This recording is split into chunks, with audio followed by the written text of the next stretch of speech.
मित्रांनो नमस्कार. आजच्या भागामध्ये पोलीस येतात आणि त्या फॅक्टरीमध्ये इंद्रांते जिथं उभा असतात तिथे आणि म्हणतात की कोणाला अटक करायचे. आबासाहेब तुम्ही बोलवलंय का आम्हाला? तर ते आबा म्हणतात की हो, हे माणसाला घेऊन जा. तर तो माणूस म्हणतो की आबा माझ्यावर विश्वास ठेवा, मी खोटं नाही बोलत आहे, मी तुम्हाला सगळं खरं सांगितलं आहे, तुम्ही माझ्यावर विश्वास ठेवा. अहो तुम्ही खरं सापाला पाळताय, घरामध्ये साप पाळलाय तुम्ही. अहो विक्रांत सर म्हणजे तुमच्या घरातला साप आहे, तुम्हाला अजून माहीत नाही विक्रांत सर कसे आहेत ते. तर आता आबा म्हणतात की लगेच विक्रांत म्हणतो की काय रे, आमच्या घरात भांडं लावून देणार का तू? आता आबान आमच्यामध्ये विश्वासघात करणार का तू? न्यायाला लवकर असं म्हणतात आणि त्याला घेऊन जायला सांगतात आणि ते तिथून घेऊन जातात.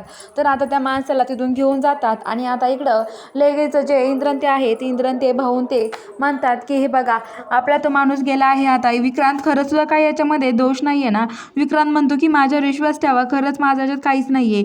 तर आता लगेच इकडं जो विक्रांत आहे तो विक्रांत म्हणतो की आता तो माणूस जातो तिथून आणि इकडं जे विक्रांत त्यांचा प्लॅन सक्सेस होतो. तर आता इकडं जे इंद्रन ते आहे, इंद्रन आबा म्हणतात की आबा हे सगळं काय चाललंय ना, मला तर काहीच कळत नाहीये.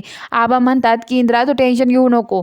आणि इकडं आता आजी चिकू आहे ती राणीला भेटायला येते आणि राणीसोबत गप्पा मारत असते. राणीला म्हणत असते की राणी लवकर बरी हो तू आता. तर आता राणी म्हणते की हो, तुझ्या मल्हारचं काय चाललंय ग चिकू? आणि काय ग मल्हारचा कॉल वगैरे येतो का?